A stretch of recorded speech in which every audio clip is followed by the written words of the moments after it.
Continúan las investigaciones con relación a los audios filtrados que revelarían presuntos tráficos de influencias desde el jurado de enjuiciamiento de magistrados.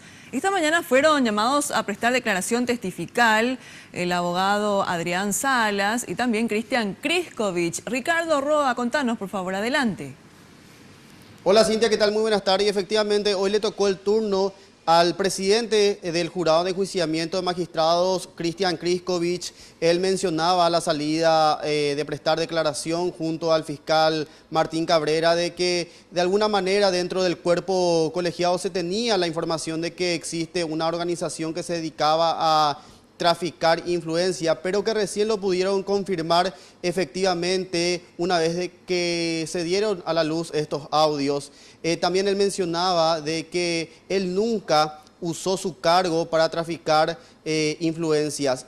Otra de las personas que hoy también prestó declaración es el abogado Adrián Salas. Escuchemos parte de lo que decía el presidente del jurado de enjuiciamiento de magistrados, Cristian Kriskovich. Nos limitamos los miembros a emitir nuestro voto porque somos juzgadores. Entonces es ahí donde recién teníamos intervención en cada caso. Salvo excepciones donde había audiencias públicas para que algún procesado o que estaba por ser procesado preste declaración. El actual presidente del jurado de enjuiciamiento, Cristian Kriskovich, fue recibido con un escrache por parte de un grupo de manifestantes de la plataforma universitaria feminista, quienes sostienen de que Cristian Kriskovich acosó sexualmente a una de sus alumnas en una universidad. Escuchemos lo que decían estas personas. Pero para nosotros fue un acoso, porque fueron mensajes sistemáticos haciendo abuso de su poder, ya que él era el docente de la alumna y que hoy sigue impune. Fue ella quien tuvo que dejar la universidad, quien tuvo que dejar los estudios. Él sigue como docente, la universidad no se hace cargo, la SEP no se hace cargo. Hoy también se presentaron a declarar la fiscal Nadine Portillo y la fiscal Teresa Rojas.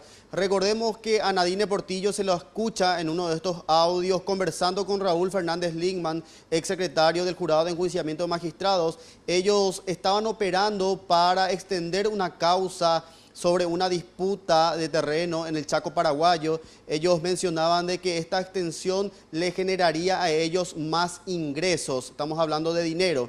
En otro caso, la fiscal Teresa Rojas, a ella se le menciona en uno de estos audios, ella había imputado a un amigo del ex senador Óscar González Daer y como represalia la sacó del caso. Justamente ellos, el ex senador Óscar González Daer y el ex secretario Raúl Fernández Ligman, están convocados mañana para declarar ante el Ministerio Público. Recordemos que este exsecretario ya fue imputado por tráfico de influencia. Cintia, volvemos contigo. Muchísimas gracias Ricardo Roa por este completo reporte y hay que decir también que el fiscal Francisco Torres asegura que cuenta con todos los elementos necesarios como para imputar también por presunto tráfico de influencias y otros delitos al ex senador González Daer, Óscar González Daer, y también al senador suspendido Jorge Oviedo Mato. Veamos qué ocurrirá, veremos qué ocurrirá en los próximos días, mañana especialmente. Ahora...